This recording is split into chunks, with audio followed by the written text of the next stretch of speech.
हरि ओम श्री गणेशाय नमः।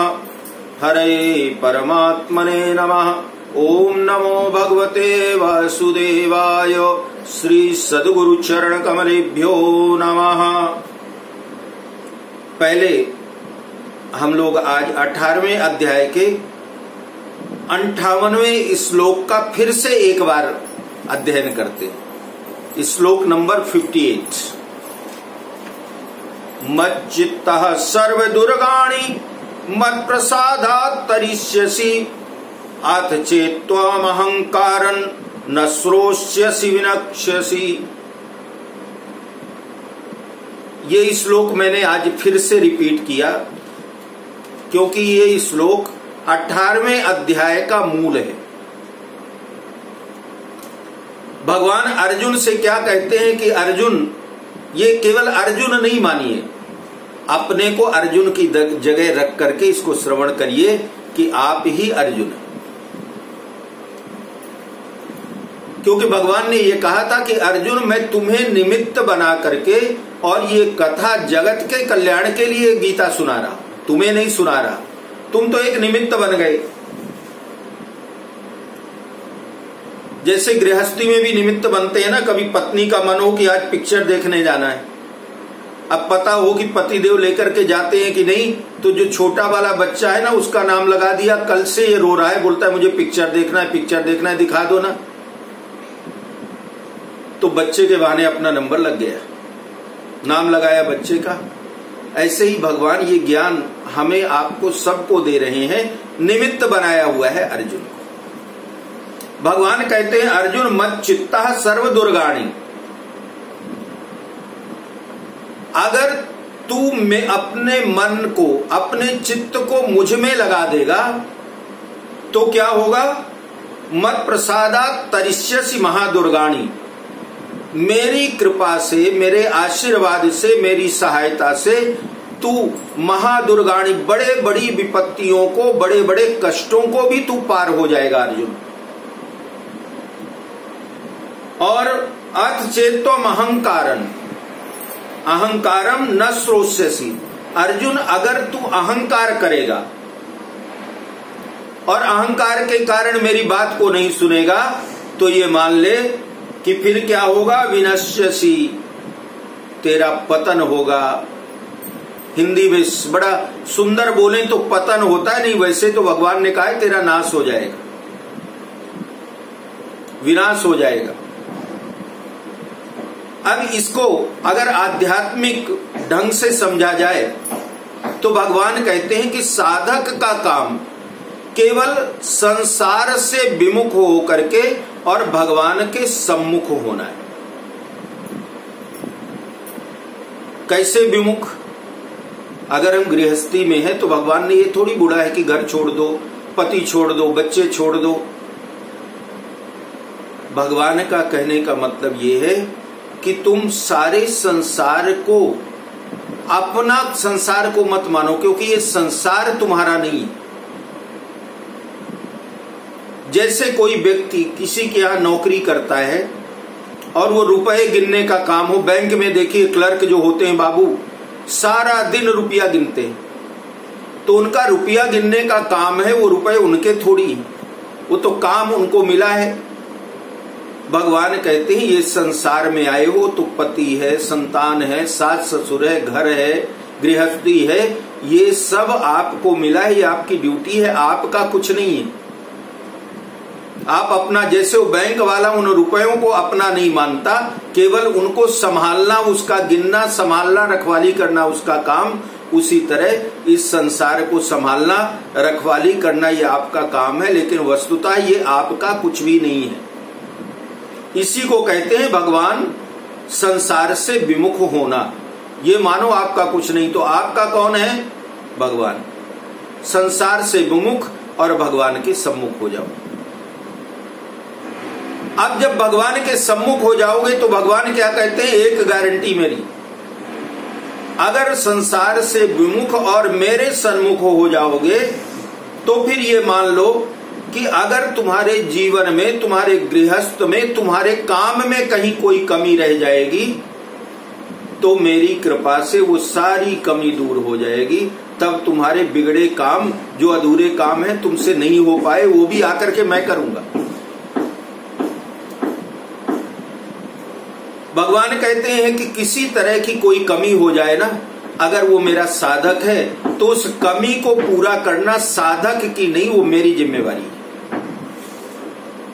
भगवान विशेष कृपा करके उसके साधन की संपूर्ण, कोई अगर भगवान में मन लगा लेना और इच्छा हो जाए, हृदय से भगवान को प्राप्त करने की कामना हो जाए, चाह हो जाए, तो भगवान कहते हैं कि फिर उसको साधना की जो गति है या जो उसका साधन है, साधन में किसी तरह की कोई भी रुकावट जो आएगी, उन विघ्न बाधाओं को दूर करके और मैं उस साधक को अपनी प्राप्ति करा देता हूं, अर्थात अपने लोक को ले आता हूं। यदहंकारमाश्रित्य न योत्स इति मन्यसे मिथ्यैष व्यवसायस्ते प्रकृतिस्त्वां नियोक्ष्यति। अहंकार का आश्रय लेकर के अर्जुन, अगर तू ऐसा मान रहा है कि मैं युद्ध नहीं करूंगा, तेरा यह निश्चय झूठा है, क्योंकि तेरी छात्र प्रकृति तुझे युद्ध में लगा देगी। बड़े लोगों का प्रश्न होता है कि जब सब कुछ भगवान करते हैं तो फिर हम दोषी कैसे हो गए? तब तो सब भगवान करते हैं, तो अच्छा बुरा सब भगवान का। भगवान कहते हैं अर्जुन, पूर्व जन्म के अपने कर्म के अनुसार मनुष्य को शरीर, माता पिता, संस्कार और वर्ण प्राप्त होता है। तो तुम क्या हो? क्षत्रिय। अगर तुम मेरे आश्रित हो जाओगे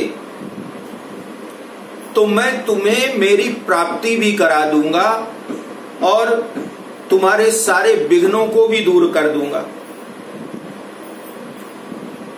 अगर तुम्हारा यह निश्चय है कि मैं युद्ध नहीं करूंगा, तो अर्जुन तुम भले मान लो कि मैं युद्ध नहीं करूंगा, लेकिन तुम क्षत्रिय हो, तुम्हारा स्वभाव है, तो तुम मना करने के बाद भी अपने धर्म के कारण, स्वभाव के कारण ही युद्ध करोगे। सर्प जो होता है उसको कितने भी आप सेवा करिए, लेकिन सर्प का धर्म क्या है? वो फुफकार मारना। तो प्रसन्न होगा तो भी फुफकार ही मारता है। क्षत्रिय जो होता है किसी को विपत्ति में देखेगा, वो कितना भी धार्मिक हो, लेकिन अपना अस्त्र शस्त्र उठा लेता है। तो अर्जुन, अगर मेरे कहने से तुम युद्ध करोगे तो युद्ध भी कर लोगे, विजय भी प्राप्त होगी और मुझे भी प्राप्त करोगे। और अगर युद्ध नहीं करना चाहो और ना कर दोगे कि मैं युद्ध नहीं करूंगा, तो तुम पाप कर्म कर रहे हो और तुम्हारा क्षत्रिय धर्म स्वभाव ऐसा है कि तुम अपने स्वभाव के कारण बाद में युद्ध करोगे ही, क्योंकि युद्ध करने के लिए तो तुम हस्तिनापुर से आए हो। यहां पर कुरुक्षेत्र में युद्ध करने के लिए ही आए हो। अब तो यहां पितामह, अपने आचार्य, इनको देख करके तुम्हारे अंदर मोह पैदा हो गया। इतना कहने पर भी अर्जुन कुछ बोले नहीं, तो भगवान फिर से समझाते हैं कि यदि तू भूल से मेरी बात ना सुने तो कोई दोष नहीं, पर तू अहंकार से मेरी बात नहीं सुनेगा अर्जुन, तो तेरा तत्काल ही पतन हो जाएगा। भगवान का भाव ये है कि जैसे भक्त का सारा काम, सिद्धि, साधन भगवान कहते हैं मैं कर देता हूं, ऐसे ही भक्त को भी चाहिए कि वो सब प्रकार से मेरा ही आश्रय ले। दुख आए, सुख आए, विपत्ति आए, मेरा आश्रय ले तो उसका कल्याण होगा। कर्तव्य कर्म, भगवान कहते हैं कि कर्तव्य कर्म तुम्हारा क्या है अर्जुन? युद्ध। युद्ध में एक तो मैं लगाता हूं और एक प्रकृति लगाती है। यदि तू मेरी बात नहीं मानेगा तो तेरी छात्र प्रकृति तुझे जबरदस्ती युद्ध में लगा देगी। तू युद्ध के लिए बिना रह ही नहीं सकता, फिर सब जिम्मेवारी तेरी होगी, मेरी नहीं। अगर तू आज मना कर दिया और फिर युद्ध करेगा तो जो पाप करेगा ना, वो सारे पाप का फल तू भोगना। और अगर आज मेरे कहने से तू युद्ध करेगा अर्जुन, तो युद्ध करेगा, पाप भी नहीं लगेगा, विजय भी प्राप्त होगी और तू मेरे लोक को भी प्राप्त करेगा। स्वभावजेन कौन्तेय निबद्धा स्वेन कर्मणा कर्तुम नेच्छसि मोहात् करिष्यस्य वशोऽपि ततो। भगवान कहते हैं कि हे कुंती नंदन, अपने स्वभावजन्य कर्म से बंधा हुआ तू मोह के कारण जिस युद्ध को नहीं करना चाहता, उसको भी तू छात्र प्रकृति से परवश होकर के करेगा। भगवान कहते हैं कि अर्जुन, चाहे कर्तव्य मान करके युद्ध कर। बड़ी सुंदर बात है हमारे समझने के लिए। निमित्त भगवान अर्जुन को बना रहे हैं, लेकिन समझा भगवान असल में हमें रहे हैं। भगवान कहते हैं कि अर्जुन, चाहे तू कर्तव्य मान करके युद्ध कर। तू ये मान ले कि तू क्षत्रिय है और तेरा कर्तव्य है, तेरा धर्म है युद्ध करना। दूसरा भाव क्या तेरे पास बचा?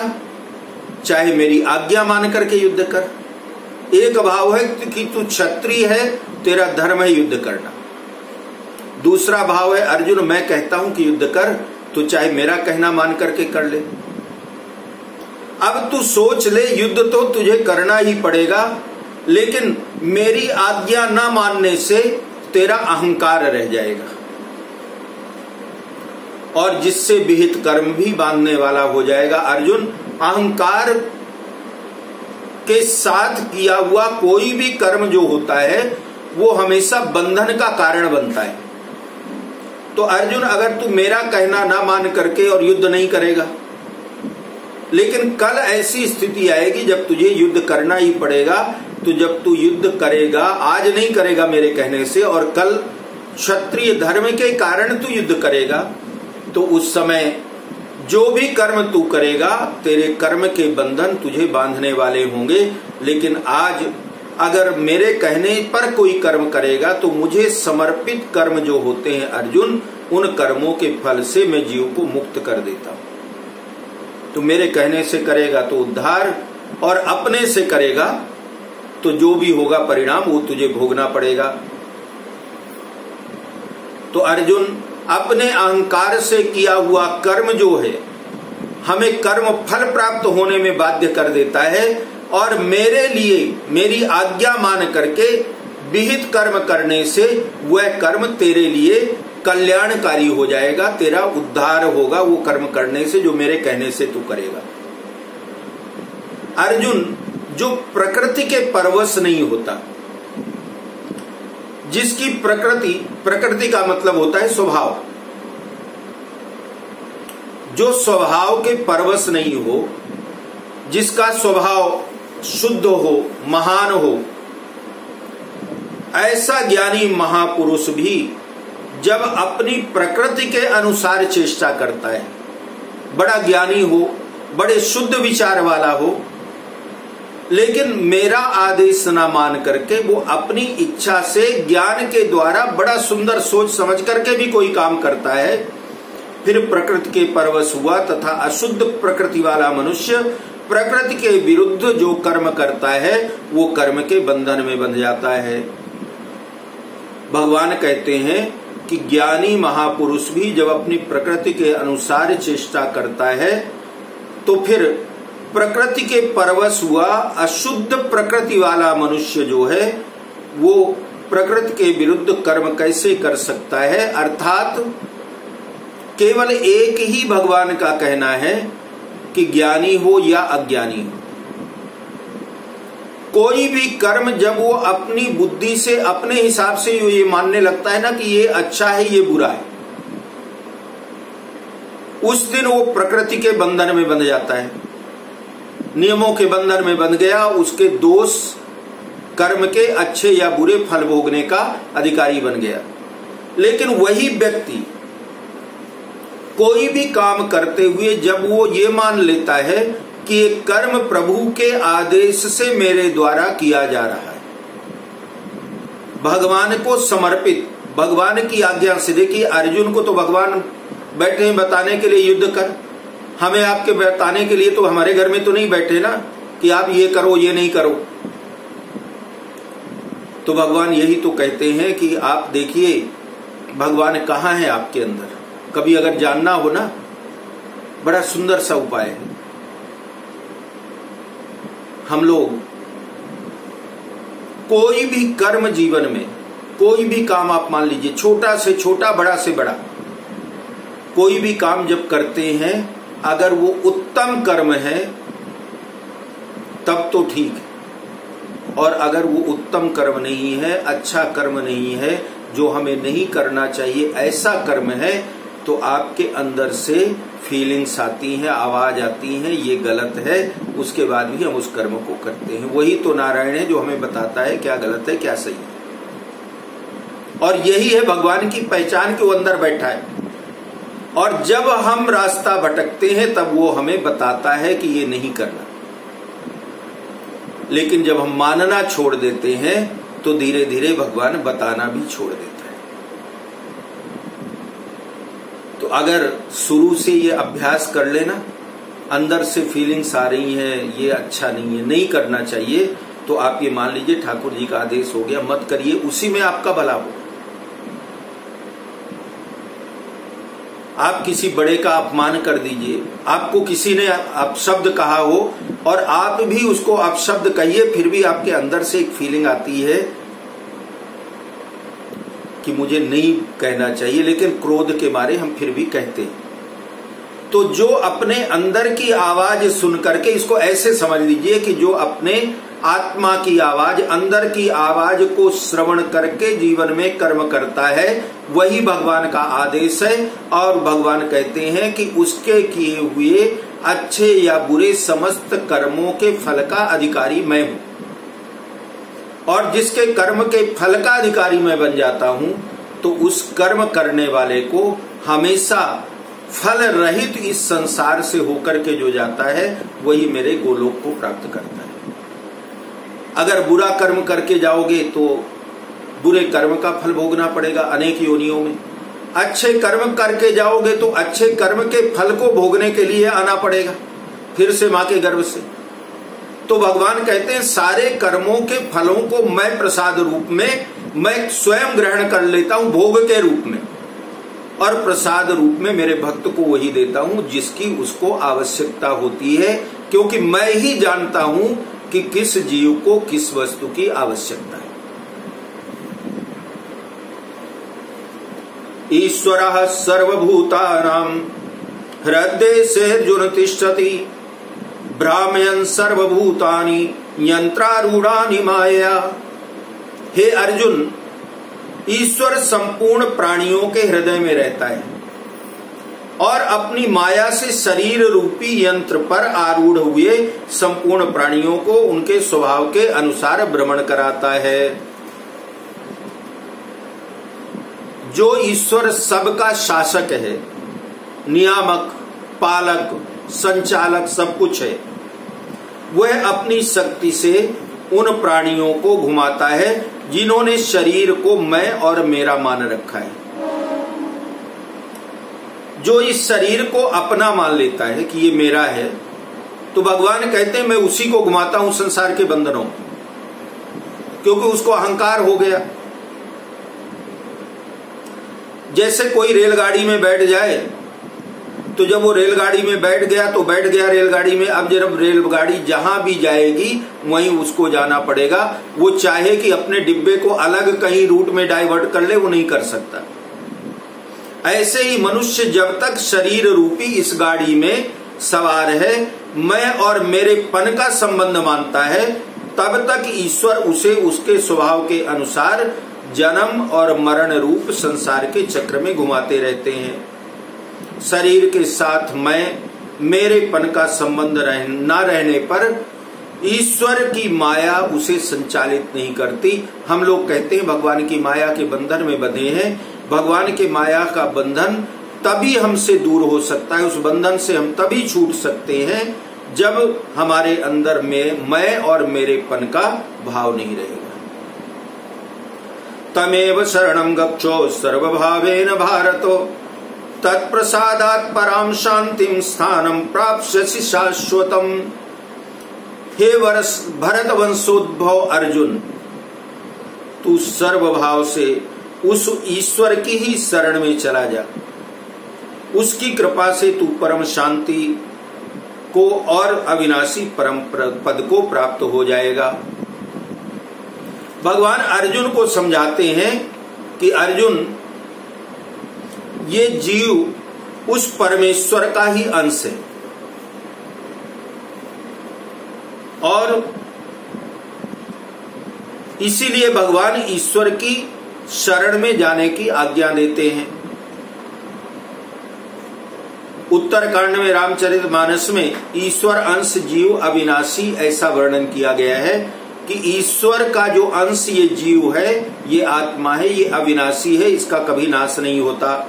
ममैवांशो जीवलोके, गीता में भगवान कहते हैं कि ये जीव जो है इस लोक में जो आया हुआ है, अनेक रूपों में दिखाई देता है, ये जीव मेरा ही अंश है।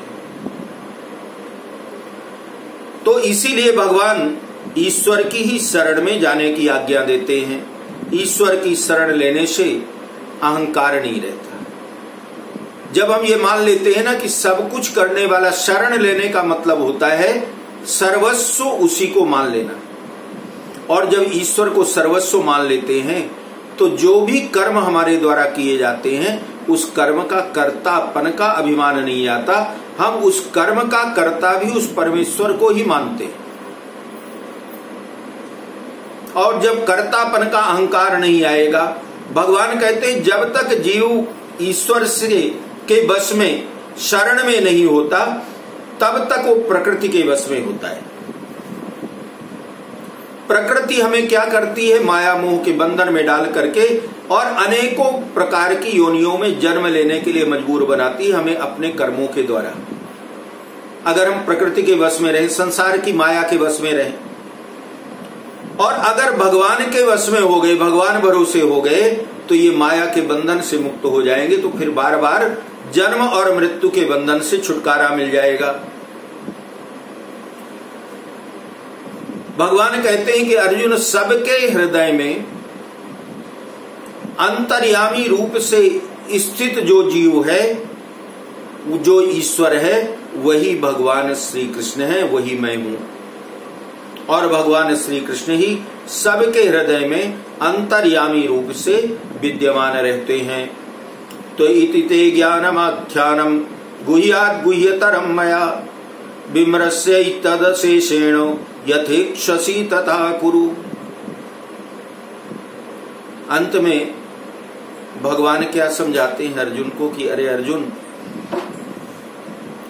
यह गुह्य से भी गुह्यतर,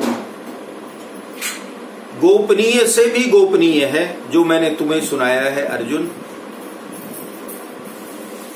ये शरणागति रूप ज्ञान मैंने तुझे तेरे समक्ष वर्णन किया। अब तू इस पर अच्छी तरह से विचार करके जैसा तू चाहता है अर्जुन वैसा कर। भगवान कहते हैं मैं किसी के ऊपर जबरदस्ती नहीं कर सकता। अध्यापक जो होते हैं, टीचर का काम है वो विद्यार्थी जितने प्रश्न पूछे उसको पढ़ाएं, समझाएं, लेकिन उसको पढ़ना, समझना और सीखना विद्यार्थी को पड़ेगा। टीचर जो है वो पढ़ करके उसके एग्जाम को देने नहीं जाए। तो भगवान ने अर्जुन को यही समझाया कि अर्जुन, ये शरणागति रूप ज्ञान जो मैंने तुम्हारे समक्ष वर्णन किया, तुम्हें अपना मान करके, अपना प्रेमी भक्त मित्र मान करके मैंने तुम्हारे समक्ष वर्णन किया है अर्जुन।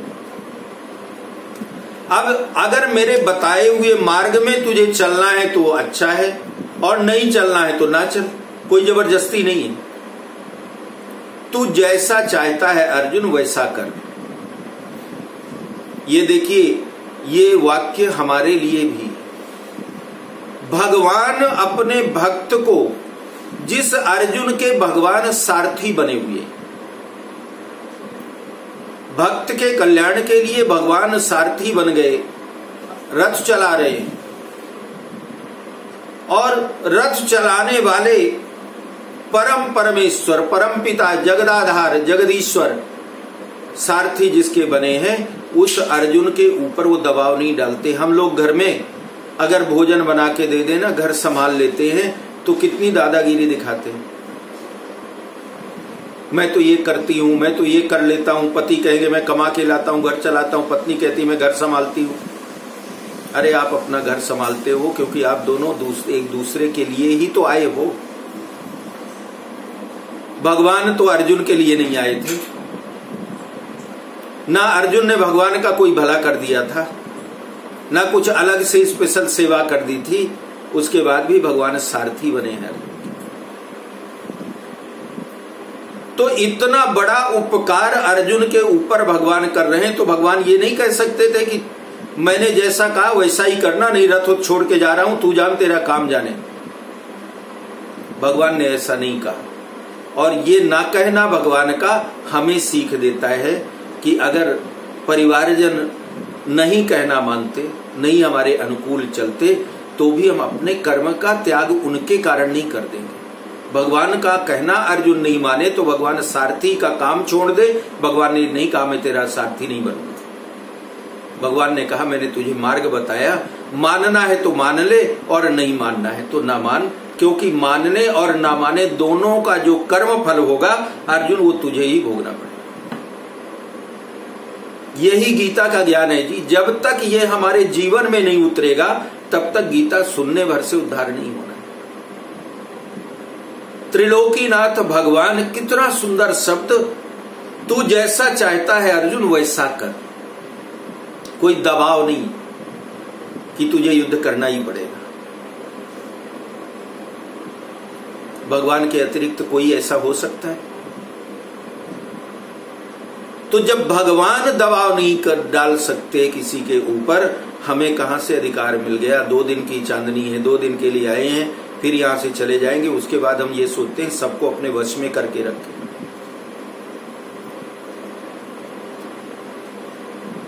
भगवान का इस कथन में भगवान की विशेष, अब देखिए इस शब्द का विश्लेषण अगर करें ना तो विश्लेषण भी बड़ा सुंदर होगा कि भगवान ने कहा तुझे जो इच्छा हो, तू जैसा चाहता है वैसा कर। इसका मतलब क्या है? भगवान की आत्मीयता है अर्जुन के प्रति, कृपालुता है, हितैषिता है। इसीलिए तो भगवान ऐसा कहते हैं, नहीं तो छोड़ के नहीं चले जाते अर्जुन को। भगवान ये वचन अर्जुन का त्याग करने के लिए नहीं कहते, बल्कि अपनी तरफ विशेषता से खींचने के लिए कहते हैं। जैसे गेंद फेंकते हैं विशेषता से पीछे लेने के लिए, न कि त्याग करने के लिए।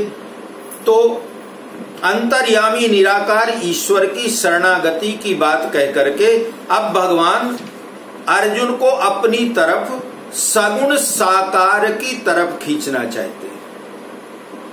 भगवान ने गीता में अर्जुन को निर्गुण निराकार स्वरूप का भी ज्ञान दिया है, और अब भगवान ऐसे शब्द बोल करके और अर्जुन को सगुण साकार की तरफ खींचना चाहते हैं, क्योंकि भगवान कृष्ण स्वयं सगुण है, साकार है।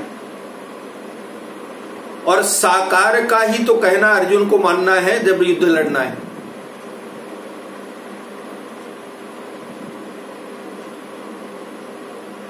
तो भगवान ये चाहते हैं कि अगर ये सगुण साकार मेरी ओर आकृष्ट हो जाए, मुझे ही भगवान मान ले। मैंने निर्गुण का निराकार का इसको ज्ञान बताया, तो निराकार को भूल करके साकार रूप मेरा ही चिंतन करने लगे, तो उससे क्या होगा? अर्जुन समग्र की प्राप्ति से वंचित नहीं रह जाएगा। समग्र निराकार में साकार नहीं आता। देखिए निराकार का अगर आप चिंतन करो ना, तो निराकार में कभी साकार नहीं आता, क्योंकि निराकार क्या है? परा और अपरा आपने श्रवण किया है गीता जी में। परा चेतन, चेतन शक्ति। चेतन शक्ति का कोई रूप नहीं होता। रूप तो किसका है? साकार का।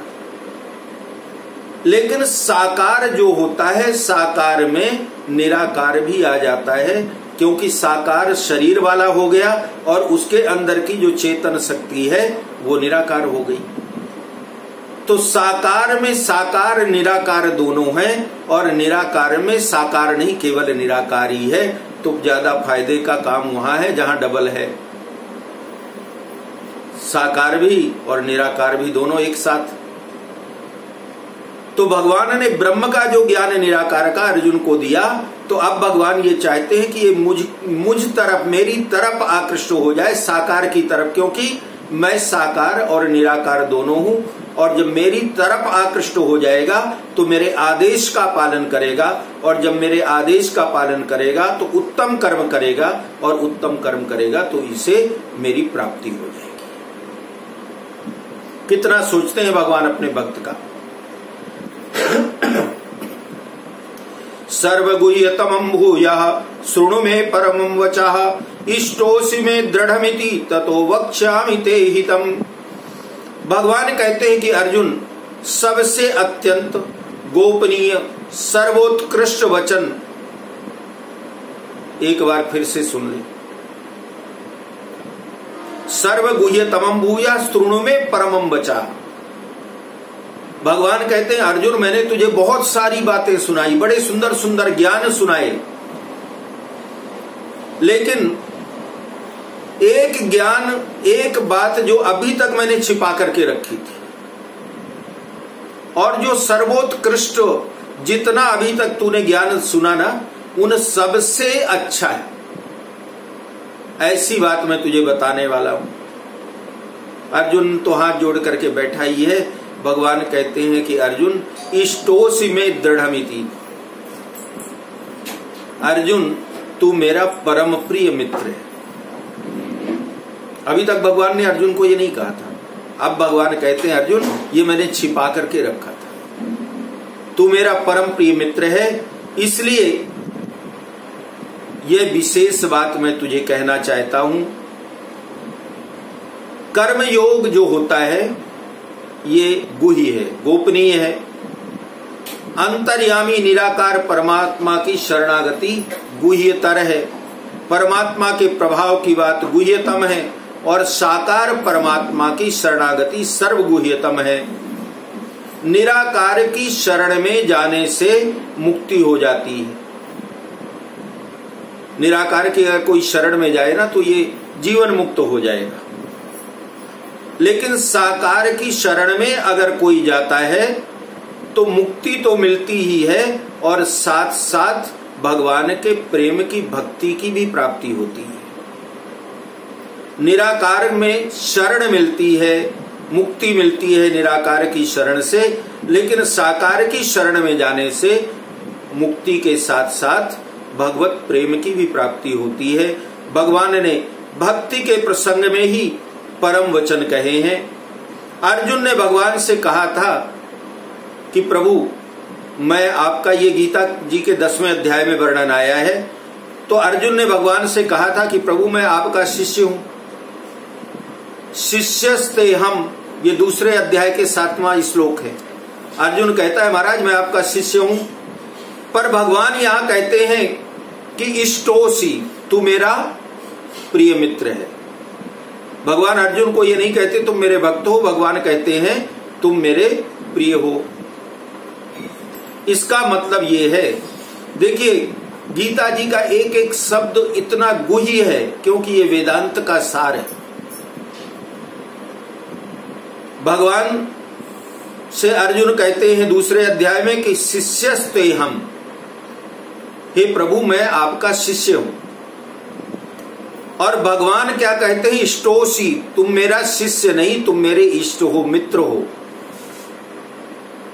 इसका मतलब ये हुआ कि जो भगवान का हो जाता है, भगवान अपने को गुरु ना मान करके मित्र मानते हैं। भगवान सबको अपना मित्र बनाते हैं, अपने समान बनाते हैं, किसी को अपना शिष्य नहीं बनाते। ये एक सिद्धांत है कि जो खुद छोटा होता है वही दूसरे को छोटा बनाता है। जिसकी मति, जिसके अंदर अहंकार होगा ना, वो अपने को गुरु बनाता है और दूसरे को अपना शिष्य मानता है, जिसके अंदर अहंकार होगा। लेकिन भगवान तो सबसे बड़े हैं, भगवान से बड़ा तो कोई जगत में कोई नहीं है।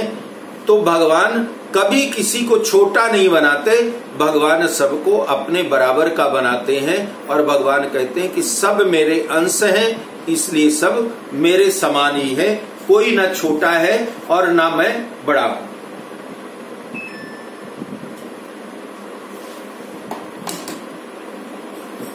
मन्मना भव मद्भक्तो मद्याजी माम नमस्कुरु मामे वैश्यसि सत्यम ते प्रतिजाने प्रियोसि में।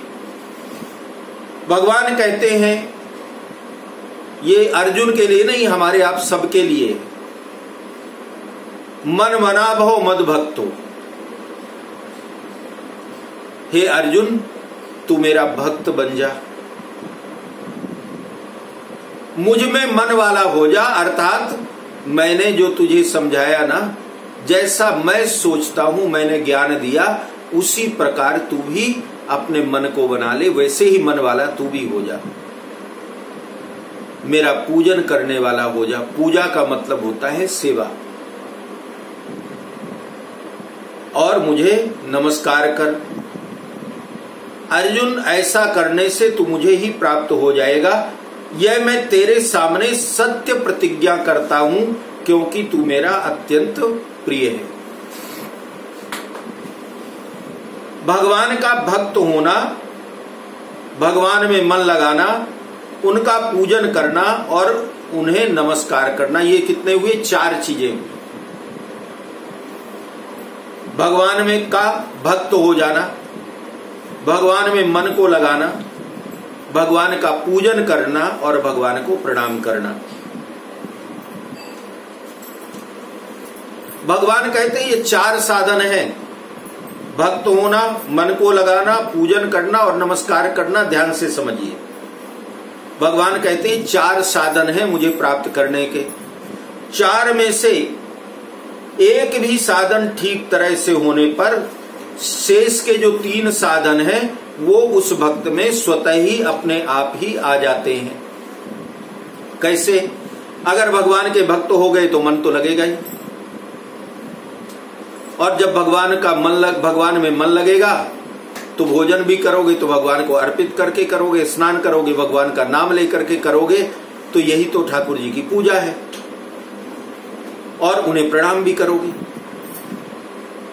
अगर भगवान में मन लग जाए, भक्त हो जाए, या उनको जब प्रणाम करोगे तब भी भगवान के ही होकर के भक्त होगे, तभी तो भगवान को प्रणाम करोगे। तो भगवान का भक्त होने का मतलब क्या है? मैं भगवान का ही हूं, क्योंकि मैं भगवान का ही तो अंश हूं, मेरी जीवात्मा भगवान का ही अंश है। इस प्रकार अपनी अहंता को, अपने अहंकार को बदल देना। भगवान में मन लगाने का मतलब है भगवान को अपना मानने लगना, मैं भगवान का और भगवान मेरे।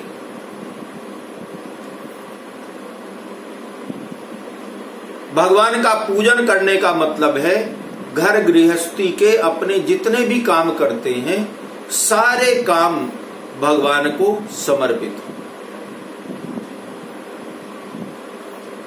सारे कार्य भगवान की सेवा के लिए हो, भगवान के लिए हो, तो इसी को कहते हैं भगवान का कार्य, पूजा भाव। भगवान को नमस्कार करने का मतलब ये है कि अपने आप को भगवान के सामने समर्पित कर देना। तो इनमें से कोई एक भी मार्ग अगर हम चुन लेंगे तो उतने भर से ही भगवान की अनंत कृपा हमारे ऊपर हो जाएगी। सर्वधर्मान परित्यज्य मामेकं शरणं व्रज अहम त्वा सर्व पापेभ्यो मोक्षयिष्यामि मा शुचः। संपूर्ण धर्मों का आश्रय छोड़ करके और तू केवल मेरी शरण में आ जा, मैं तुझे संपूर्ण पापों से मुक्त कर दूंगा, चिंता मत कर। भगवान अर्जुन को समझाते हैं। अब यहां पर देखिए भगवान कहते हैं सर्वधर्मान परित्यज्य। अब सर्वधर्मान परित्यज्य किसी धर्म का त्याग करने के लिए नहीं कहते हैं भगवान। भगवान कहते हैं संपूर्ण धर्मों के आश्रय का त्याग। संपूर्ण धर्मों के आश्रय, आश्रय माने होता है सहारा। हम लोगों की एक आदत कैसी है, असल में पहले अध्याय में भगवान ने कहा था कि ता इमे वस्थिता युद्धे प्राणास्तित्वा धनानि च। प्राणों का त्याग करके युद्ध में खड़े हैं जो लोग, उनको तुम मारने के लिए आए हो। भगवान कहते हैं कि धर्म का मतलब कोई पंथ नहीं होता, हिंदू धर्म, इस्लाम धर्म और क्रिश्चियन धर्म, ये धर्म नहीं होता। धर्म का मतलब होता है अपने कर्म करने की पद्धति। हम जो कर्म करते हैं, जिस परंपरा को मानते हैं, जिस संप्रदाय पंथ को मानते हैं, वो संप्रदाय पंथ, उसको यहाँ पर धर्म माना गया है।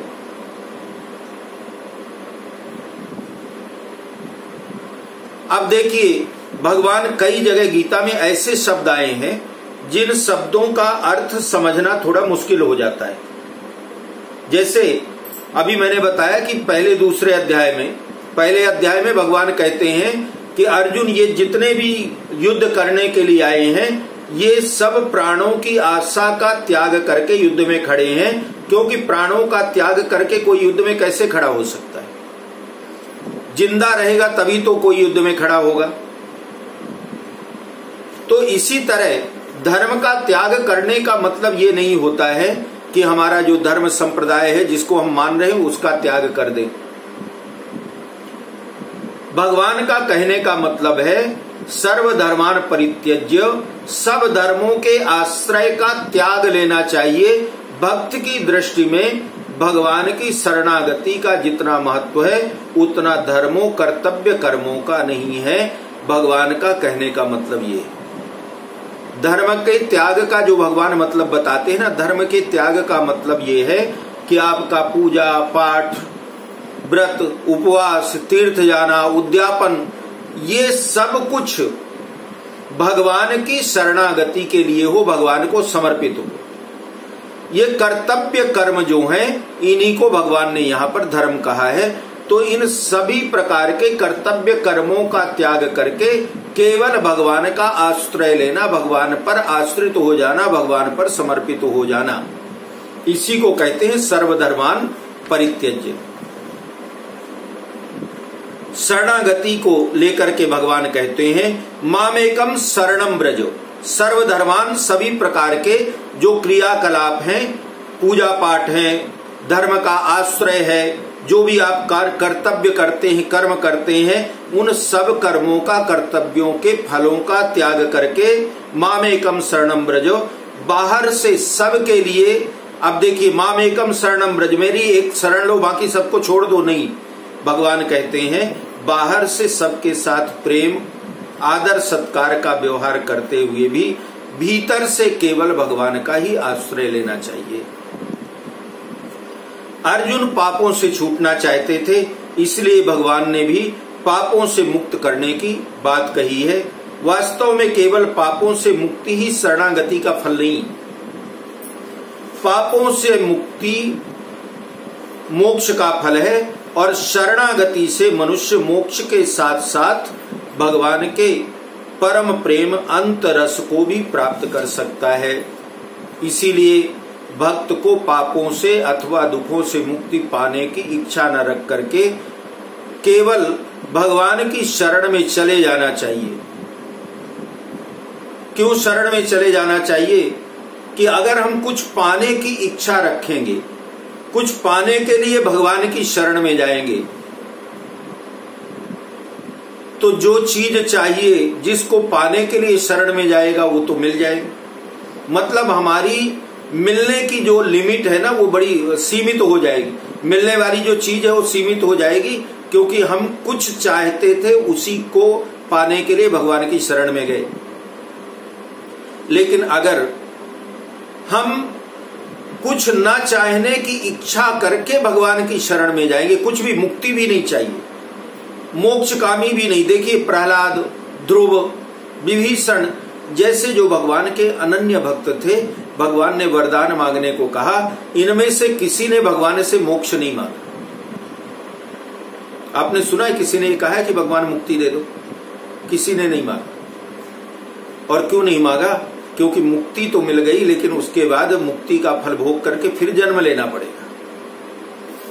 तो जो बुद्धिमान होता है, भगवान कहते हैं कि वो कुछ नहीं चाहता भगवान से, और जब कुछ नहीं चाहता तो फिर उसको असीम मिलता है, अनंत मिलता है। भगवान की शरणागत भक्त के बस में हो जाते हैं। भगवान ऐसे भक्त के जो कुछ नहीं चाहता उसके ऋणी हो जाते हैं। जैसे गोपियां थी, गोपियां भगवान से कुछ नहीं चाहती थी, तो भगवान ने गोपियों को ये कहा था रासलीला के समय कि गोपियों मैं तुम्हारा ऋणी हो गया। जो भगवान से कुछ नहीं चाहता, भगवान भी शरणागत भक्त के वश में हो जाते हैं और उसके ऋणी हो जाते हैं। भगवान का आश्रय लेना और अपने लिए कुछ ना करना ही गीता का तात्पर्य है। गीता का मतलब ही यही है, जितने कर्म हम जीवन में करें वो कोई भी कर्म अपने लिए मान करके ना करें, वो प्रभु की सेवा मान करके ही होना चाहिए। इसलिए साधक के लिए सबसे मूल्यवान वस्तुएं दो ही हैं, भगवान का आश्रय और विश्राम। शरीर आदि जो पदार्थ हैं, जो हमारा शरीर इत्यादि के है, ये पराश्रय है, और क्रिया का आश्रय परिश्रम है। परमात्मा प्राप्ति पदार्थ और क्रिया के द्वारा नहीं होती है। अगर कोई ये कहे कि ये शरीर हमारा बड़ा सुंदर है तो हमें भगवान मिल जाएंगे, तो कोई जरूरी नहीं है। हमें बहुत अच्छे से पढ़ाई की है, बहुत पुराण और शास्त्र हमको आते हैं तो भगवान मिल जाएंगे। खूब हम पढ़ेंगे, खूब जप करेंगे, भगवान कहते हैं ना मैं परिश्रम से मिलता और ना पदार्थों के आश्रय से मिलता। जब साधक पराश्रय का त्याग करके, पराश्रय का मतलब होता है शरीर, अपने पूजा पाठ करने की शक्ति, अर्थात हमारे अंदर जो हम ये मान के बैठे हैं ना कि बद्रिकाश्रम चले जाएंगे, गंगा जी चले जाएंगे, भगवान मिल जाएंगे, ये कहलाता है पराश्रय। पर आश्रय किसी के सहारे भगवान को प्राप्त करना, ऐसे समझिए इसको। जब करना है तो शरीर से करेंगे, मैं इतना जप करूंगा भगवान का कि भगवान मुझे मिल जाएंगे, ये भी पराश्रय है। तो भगवान कहते हैं कि पराश्रय का त्याग करके और भगवद आश्रय करिए। भगवान को अपने को समर्पित कर दीजिए भगवान के चरणों में, और जब भगवान के चरणों में अपने को समर्पित कर देंगे तो उसका मानव जीवन सफल हो जाता है। शरीर के लिए विश्राम कुछ ना करना भोग है, इसलिए निद्रा के सुख को तामस कहा गया है, लेकिन परमात्मा के लिए विश्राम करना साधन है। पराश्रय और परिश्रम संसार के लिए, संसार के लिए हम लोग कहते हैं ना मैंने मेहनत कर करके इतना धन बनाया, ये घर बनाया, ये पूंजी बनाई। और पराश्रय शरीर का आश्रय लेकर के, शरीर में कोई बीमारी हो गई तो फिर काम नहीं हो सकता, भगवान का भजन भी नहीं हो सकता। बीमारी आ गई तो हाय राम करेंगे कि राम राम करेंगे। तो भगवान कहते हैं कि पराश्रय और परिश्रम ये दोनों मेरे प्राप्त करने के साधन नहीं है। मेरा साधन मुझे प्राप्त करने का, कि यदि किसी साधक का भगवान पर विश्वास ना हो, उसे अपने आप पर विश्वास है, तो ऐसा भक्त कभी भी भगवान कहते मुझे प्राप्त नहीं कर सकता। अगर मुझे प्राप्त करना है तो मेरे ऊपर ही विश्वास रखो, मेरा ही आश्रय रखो और मुझे ही सर्वस्व मान लो। यह भगवद आश्रय शरणागति गीता का सार है, जिसे भगवान ने विशेष कृपा करके कहा है। भगवद आश्रय में ही गीता के उपदेश की पूर्णता है। जब हम भगवान के चरणों में स्वयं को समर्पित कर देंगे, आश्रय का मतलब सहारा, भगवान को ही अपना सहारा मान लेंगे, बाकी और संसार में कोई हमारा नहीं। और यही गीता का सारे बार बार भगवान यही कहते हैं ना कि कर्म करो और फल की इच्छा नहीं करना, क्योंकि फल का अधिकार तुम्हारे पास नहीं है। यही भगवद आश्रय, कर्म करो और भगवान को समर्पित करो। भगवद आश्रय में ही गीता के उपदेश की पूर्णता होती है, इसके बिना गीता अधूरी रहती है। इसलिए अर्जुन के द्वारा करिष्ये वचनम तो कह करके और भगवान का पूर्ण आश्रय स्वीकार करने पर फिर भगवान नहीं बोले, कुछ बोले नहीं भगवान। जब अर्जुन ने कहा ना महाराज करिष्ये वचनम तो, जो आप कहोगे मैं वही करूंगा, तो भगवान ने कहा ठीक है। भगवान कहते हैं कि अपने आप को कभी भी शरीर का, ज्ञान का, बुद्धि का, कर्म योग का, किसी चीज का अपने में अहंकार मत लाइए। मुझे अपना आश्रय बना करके मुझ पर आश्रित हो जाइए, और जब मुझ पर आश्रित हो जाएंगे तब फिर करिष्ये वचनम तव, अर्जुन की तरह कि हे प्रभु जो तेरी इच्छा होगी वही मैं करूंगा। इदम ते ना तपस्काय ना भक्ताय कदाचन न चाशुश्रूषवे वाच्यम न च माम योऽभ्यसूयति। भगवान कहते हैं कि यह सर्वगुह्यतम वचन तुझे अतपस्वी को नहीं कहना चाहिए, अभक्त को नहीं कहना चाहिए, तथा जो सुनना नहीं चाहता उसको नहीं कहना चाहिए, और जो मुझ में दोष दृष्टि करता है उसको भी नहीं कहना चाहिए। भगवान कहते हैं जो सहिष्णु, सहिष्णु का मतलब होता है सहनशील, जिसके अंदर सहनशीलता नहीं है, थोड़ा सा बात कुछ बोलो तो एकदम आग बबूला हो जाए, गालियां देने लगे, अपशब्द बोलने लगे, उसको भगवान कहते हैं अतपस्वी। वो कौन है? अतपस्वी है। जो भक्ति का विरोध करे, खंडन करे, उसको भगवान कहते हैं अभक्त। जो अहंकार के कारण सुनना नहीं चाहता, आप कोई गीता का श्लोक सुनाने लगो, सुंदर अर्थ समझाने लगो, वो बोले अरे मुझे पढ़ता है, मैंने तो सब पढ़ा हुआ है, क्या सुना रहे, उसको कहते हैं अशुश्रूषवे। जो भगवान में दोष दृष्टि रखता है वो कहलाता है अभ्यसूयति, जिसकी भगवान पर तथा उनके वचनों पर श्रद्धा नहीं है। जो भगवान को मनुष्यों की तरह स्वार्थी और अभिमानी समझता है, वह भगवान पर दोषारोपण करके पतन की तरफ न चला जाए। इसलिए भगवान कहते हैं कि ये वचन गोपनीय है, अर्थात हम लोगों को भी, हम लोग जैसे कीर्तन भजन भी करते हैं, तो कोई अगर भगवान को नहीं मानता तो भगवान कहते हैं ऐसे अभक्त को जबरदस्ती भजन में मत बिठाइए, नहीं बैठना है जा भाई। तो जिसको किटी पार्टी ज्यादा अच्छी लगती है उनको किटी पार्टी में जाने दीजिए, जिसको भगवान का नाम अच्छा लगता है उनको आना चाहिए। जबरदस्ती, देखिए कई बार होता है ना, हम लोगों की एक भावना, गीता में एक ये बड़ी सुंदर बात भगवान ने स्पष्ट कर दी।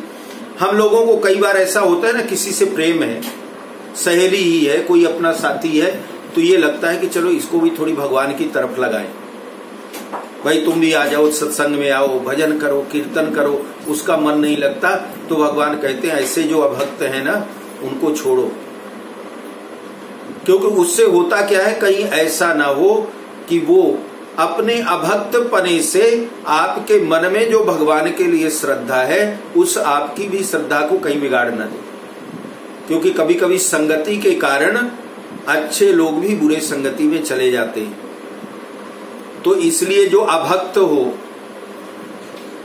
अभक्त के साथ ज्यादा संगति नहीं रखनी चाहिए, क्योंकि अभक्त जो है वो कहीं आपकी संगति को ही ना बिगाड़ दे।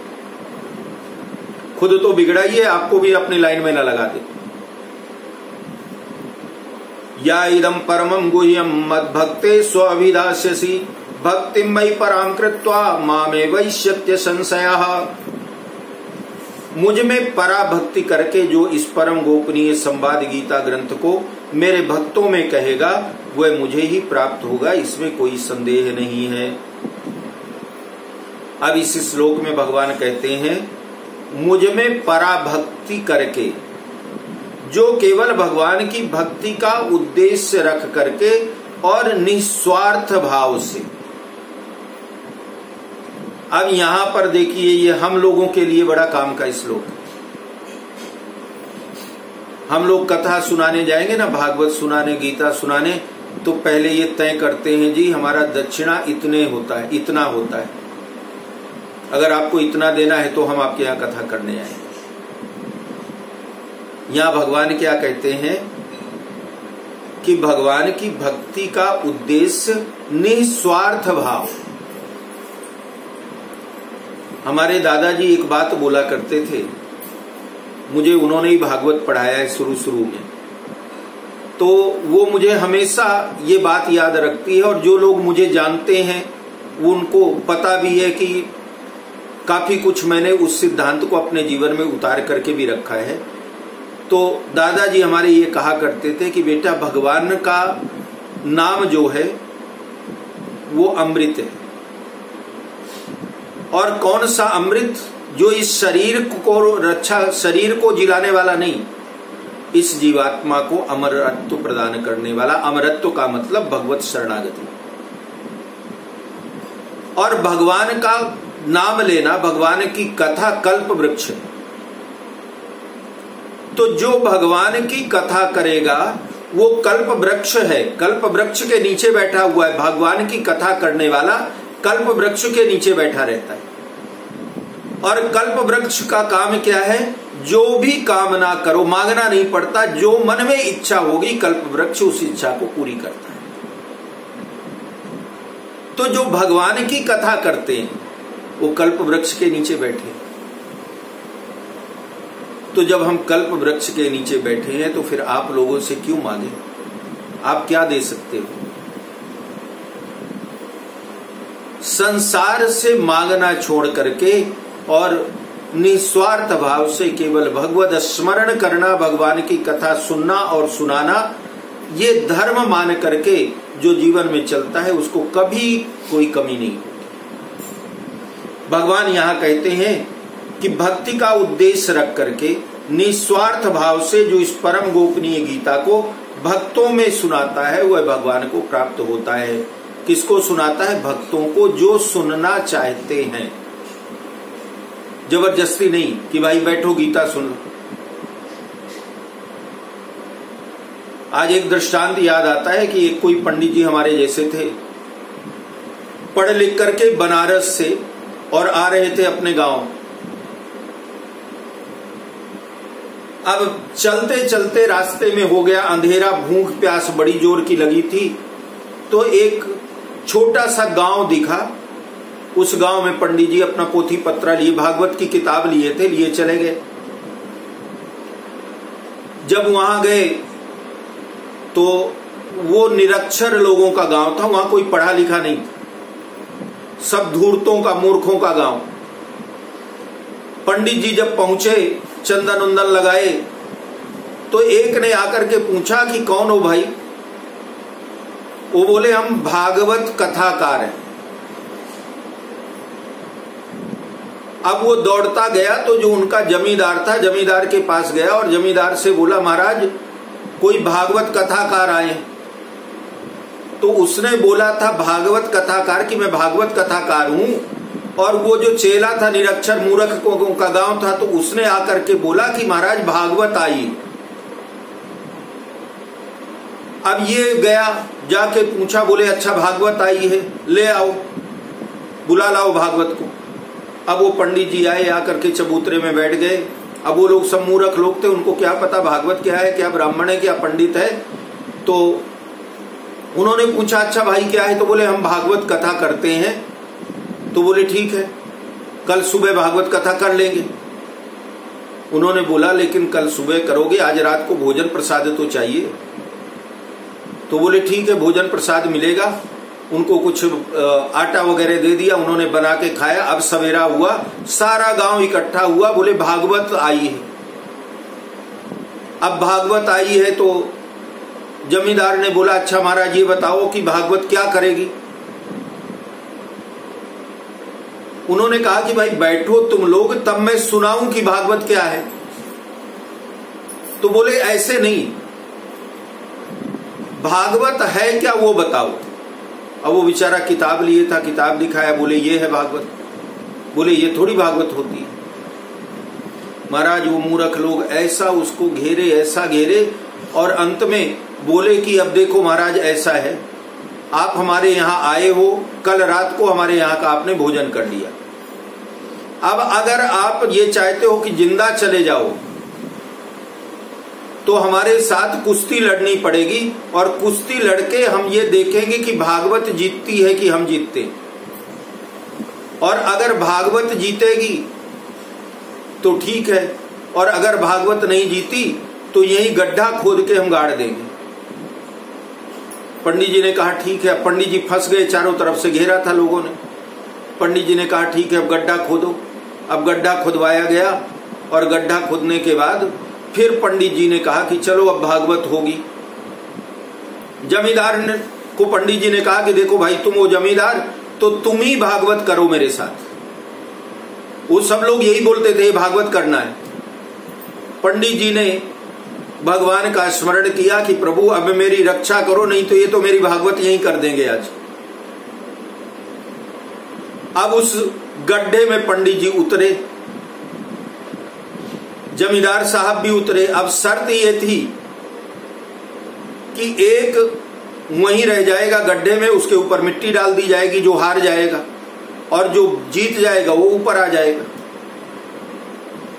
पंडित जी घुसे गड्ढे के अंदर पहले, ऊपर से बाद में जमींदार साहब पहुंचे। अब जमींदार और पंडित जी दोनों का शुरू हुआ युद्ध महाराज, भगवान का स्मरण करते हुए। और ब्राह्मण देवता ने जिस समय भगवान का स्मरण करना शुरू किया है, ऐसी शक्ति आई है ब्राह्मण के